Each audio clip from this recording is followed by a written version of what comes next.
Day 201, the Marina District, otherwise known as the Marina. The Marina is how can I put this?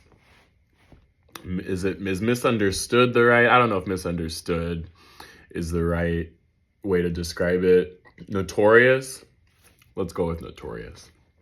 Because the Marina has a very interesting reputation. Some of it is earned. I'll be completely honest. Some of it is earned. Some of it is well-deserved.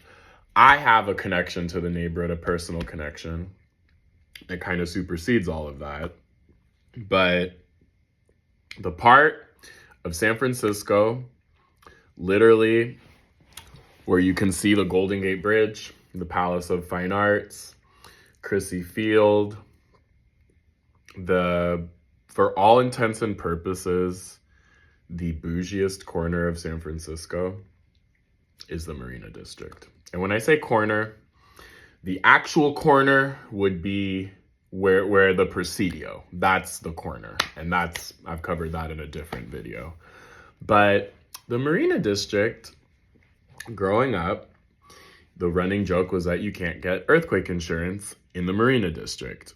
At this point, it might actually be the case that you cannot get earthquake insurance there. But the reason why I say that is because that's one of the most notorious places in San Francisco that's built on landfill. So 1989 earthquake, liquefaction. The ground liquefies, the houses go down like dominoes. That's the Marina District for you.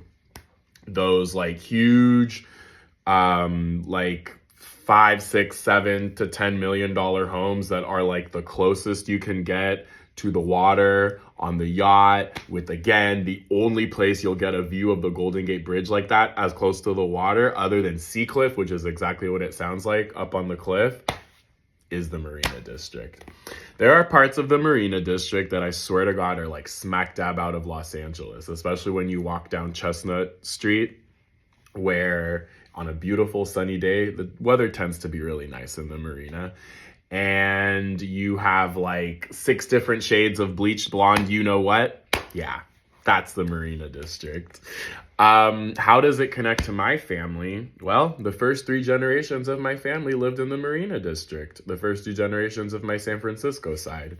So my great-grandfather, Agustino Cuneo, and then his granddaughter, my great-grandmother, Alice, we'll just leave it at that, lived on Chestnut Street in the Marina District. They were displaced to build the Panama Pacific International Exposition that gave us the Palace of Fine Arts, the only remnant from that festival, which is arguably the biggest highlight, if not one of the biggest, if not the biggest highlight and attraction to see in the Marina District, because the Marina's not the best place, is not the easiest place to get to. It's, secluded and kind of bougie, intentionally surrounded by like Russian Hill, Pacific Heights, the Presidio. That's the Marina District. It has a huge nightlife along with Cow Hollow right next to it. They're, again, right next to each other. And they both have nightlives that tend to be more catered to the early 20s crowd, the early 20s tech crowd. The last thing I'll say about the Marina District is that Lombard Street, which most people only know about the tiny little 1-block segment between Leavenworth and Hyde, that's the most crooked street in the world, which I've covered extensively in other videos. Lombard Street is a really long street that basically leads to the Golden Gate Bridge. And the thing is, that's the commute. If you live in Marin County and you work in like the financial district, Lombard Street is how you would get back home. So that's part of your commuter traffic. And you would notice, as anybody would, if they go down the long strip of Lombard Street that I'm talking about, much past the crooked part, before you get to the Golden Gate Bridge, it is riddled with cheap motels in a part of town that is normally known for being very exclusive and bougie. You know what those cheap hotels are there for? They're there, apparently, supposedly, the story goes, is that those cheap hotels are strategically placed because the Marina is sufficiently removed from downtown. So all these rich Marina CEOs and other people, they want their mistresses, that's where they have them. in one of those any number of cheap motels that are riddled on Lombard Street.